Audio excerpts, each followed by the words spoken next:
So yan po ang napili ko na mga RTL na pure Basilan native chicken. Bali ang nandito is 8 na. Ayan, 2, 4, 6, 8. 8 nga.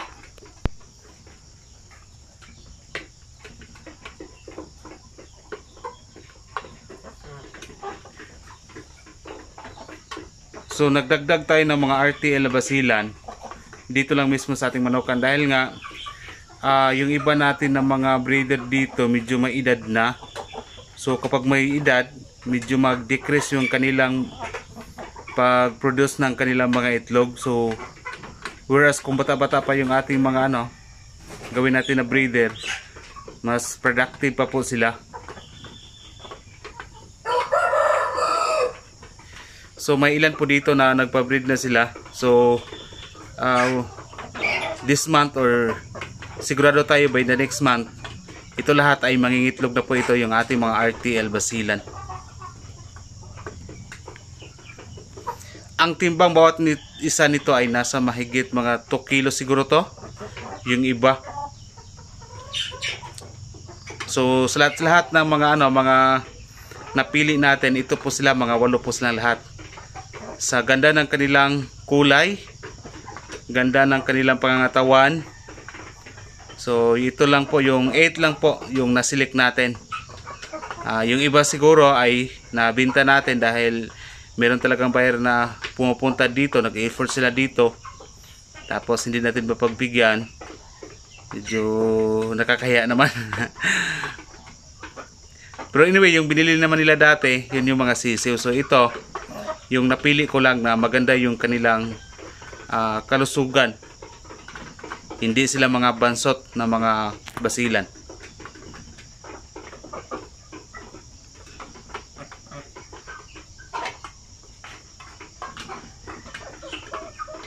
Supposed to be ay ipurga ko sana sila, kaso nga lang medyo medyo may iba kasi dito na baka mangingitlog sila, baka mag-stop. Sayang. July tayo ngayon. Next month mag-August na, mag-off season na. Di sayang naman. So hindi ko na lang sila pinupurga.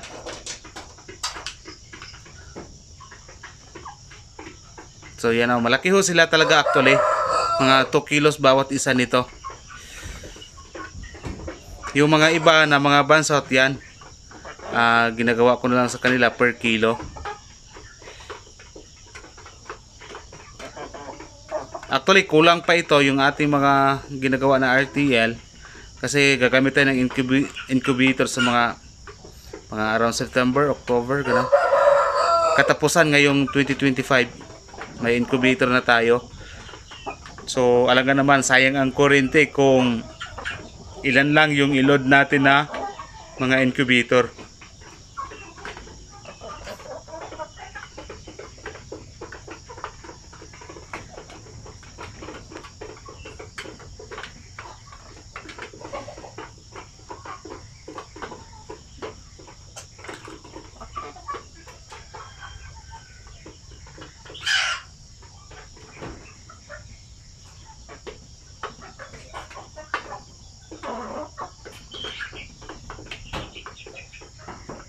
So maya tingnan din natin yung pinapakain din natin ng mga Basilan na per kilo at saka yung mga sampin.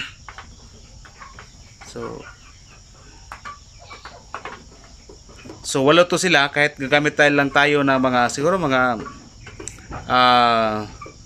isa lang na tandang dito, fights na. Kasi according sa mga expert, 1:8 yung ratio, pwede na yon. At actually nasubukan ko nga dito 1:9. Okay naman yung fertility rate ng kanilang mga itlog. Ayan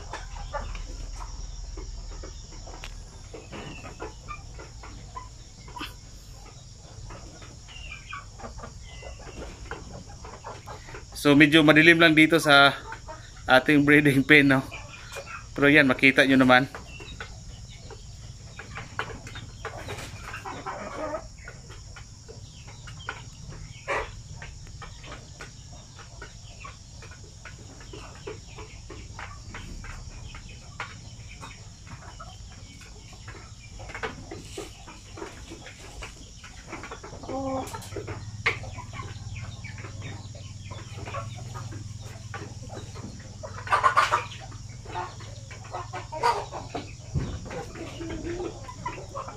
But actually, ang basilan, madali lang silang paramihin sila.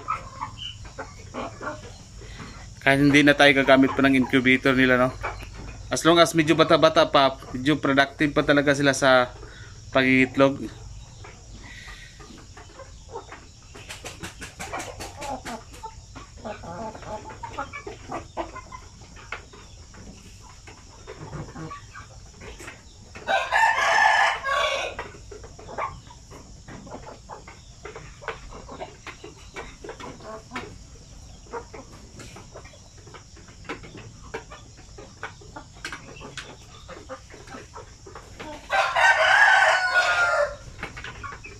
So, ito na po yung ipapares natin na roster doon sa ating mga RTL na pure basilan.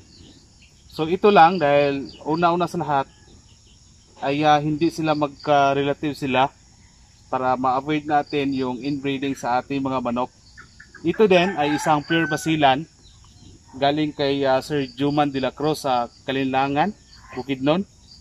So bili ko dati nito 2,000. So sinadyang binibili ko talaga ito. Nakuha tayo ng pure basilan talaga para kung meron maghanap natin dito ay 100% na pure basilan native chicken siya. So yan, ito ang timbang dito, mga almost mga 3 kilos din to.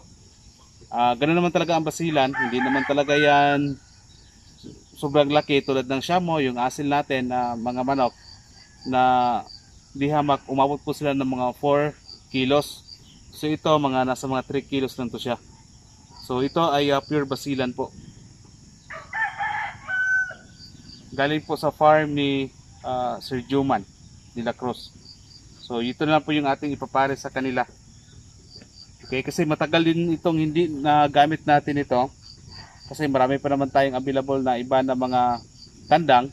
At yung iba, ina-out natin for the purpose na ma-prevent natin yung mga inbreeding sa ating manukan.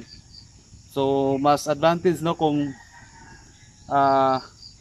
maliit lang po yung ating breeder kasi madali lang siya i-manage. But yung plano nga natin na magparami tayo ng manok, tingnan lang natin kung paano yun i-manage natin, di ba? So ngayon, kung ano lang po yung manok nandito, yun na lang po yung aalagaan. So 1:8 na ratio sa ating mga breeder ay okay na po yun. So ito, pure basilan, 100% pure basilan ito na native chicken. Yan. Ang edad dito nasa mga 1 year pa ata ito. Okay.